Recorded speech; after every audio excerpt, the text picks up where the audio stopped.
Hey y'all, this morning, federal prosecutors in the Diddy trial hit the jurors with back-to-back explicit videos, voice messages, and texts. The courtroom was tense because this was all strategic. They're about to rest their case, and they made sure the jurors felt the trauma before they do. Here's what happened. First up was Agent Sarciello, and he confirmed a $2,890 Amex bill for a stay at Trump International Hotel in room 0508, and the card holder was Sean Combs. Jane's name was also listed alongside Jonathan Perez at the same hotel, but then the real pattern starts to emerge. We have to follow the money, right? So $5,000 was wired from Diddy to Jane. Robin Greenhill emailed, "Please send $5K to Jane." But she wasn't the only one paid for. Brendan Paul, Cabral Williams, and Jane are all linked to the same Amex. Combs then texts Jane asking if the hotel is needed that night, like he's planning a business meeting or something. And Jane responds with what might be one of the most important texts in this entire case. She says, quote, "I'm not coming to New York. I feel disrespected. You just want me for a hotel binge. I don't want to be used and locked in a room to fulfill your fantasies." And what does he say? He brushes it off with, "That was podcast talk." But Jane doesn't let it go. She says, "I don't want to feel obligated to perform these nights for you for fear of losing the roof over my head." She's talking about survival, guys. Coercion, the power imbalance. Then came the voice messages, one after another.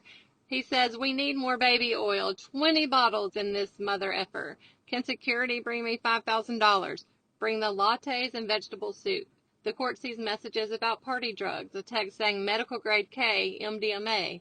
Rodriguez texts Diddy, "This is all that they got left of the blues." And after Jane says she doesn't want to perform anymore, after she texts, "It's been 3 years of me having to F strangers," he replies, "Let me make love to you," then shifts the conversation entirely. He starts messaging a guy named Rico Love, who is a record producer, coordinating a meetup at L'Hermitage Hotel in LA. He sends him a voice message saying, "Yo, what's the name and room number?" And he says, "Room is under Paul." He's already moving on while Jane is still pleading for her dignity. She says, "Don't make me feel high and dry. Put something in my account." Then, boom, a $3,000 JP Morgan transaction hits.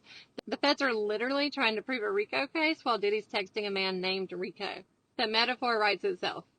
This wasn't a one-off, though. It's travel agents, corporate cards, employees, shell payments, encrypted messages, aliases, hush money. They're not just accusing Diddy of being abusive. They're saying he ran an operation, a sex trafficking ring disguised as a lifestyle with a whole crew to manage it.